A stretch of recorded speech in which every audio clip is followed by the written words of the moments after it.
આમોદથી આમોદ 4 રસ્તા ઉપર જંબુસરના પ્રાંત અધિકારી જંબુસરથી આમોદ તરફ આવી રહ્યા હતા ત્યારે નંબર સાથે પ્રાંત અધિકારીની ગાડીનો અકસ્માત થતા ભારે ટ્રાફિક સર્જાયો હતો। બનાવને પગલે આમોદ પોલીસ તુરંત જ ઘટના સ્થળે આવી ગઈ હતી અને ટ્રાફિકને હળવો કર્યો હતો તેમજ આમોદ મામલતદારની ગાડી પણ ઘટના સ્થળે આવી પહોંચી હતી। જંબુસરના પ્રાંત અધિકારી ડોક્ટર સુપ્રિયા ગાંગુલી પોતાના સરકારી બોલેરો ગાડી લઈને જંબુસરથી આમોદ તરફ આવી રહ્યા હતા ત્યારે એક ડમ્પર ચાલકે ગફલતભરી રીતે હંકારી લાવતા અકસ્માત સર્જાયો હતો। જો કે અકસ્માતમાં કોઈ જાનહાની થઈ નહોતી પરંતુ અકસ્માતના પગલે ટ્રાફિક જામ સર્જાયો હતો।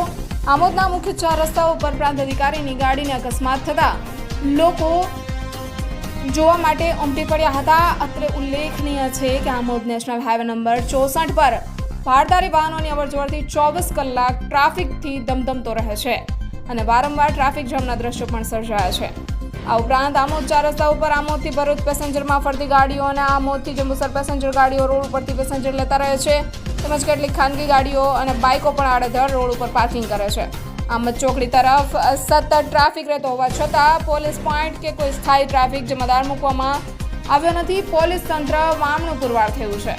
આમોદ 4 રસ્તાનો ટ્રાફિક ટીઆરબીના જવાનો ઉપર આધારિત રહે છે। લોકમુખે ચર્ચાઈ રહ્યું છે કે આમોદના ટ્રાફિક જમાદાર ચોકડી ઉપર ટ્રાફિકની જવાબદારી નિભાવવાને બદલે પોતાના અંગત ટીઆરબી જવાનો સાથે સમા ચોકડી તેમજ આમોદ સબસ્ટેશન પાસે ગેરકાયદેસર ઉઘરાણી કરવા ગોઠવાયેલા રહે છે। એક પ્રાંત અધિકારીની ગાડીને અકસ્માત નડતા શું આમોદ પોલીસ સતત ટ્રાફિકથી ધમધમતા 4 રસ્તા ઉપર કોઈ સ્થાયી ટ્રાફિક પોઈન્ટ મૂકશે કે કેમ તે તો હવે જોવાનું જ રહ્યું। આ બધું ચાલતું રહ્યું છે હા બધું મુશ્કેલ જેવી રીતે નાની ગાડી જે આવી ને મારા કાચે થોડી ટચ થઈ કાચ પર ટચ થઈ ગઈ હોય ડ્રાઈવર ફરતી ગયો ચાલુ એમ કૂટીને આ બાજુ માટે જોવા નીકળ્યા હવે કે ગાડી ધીરે ધીરે ચાલતી હતી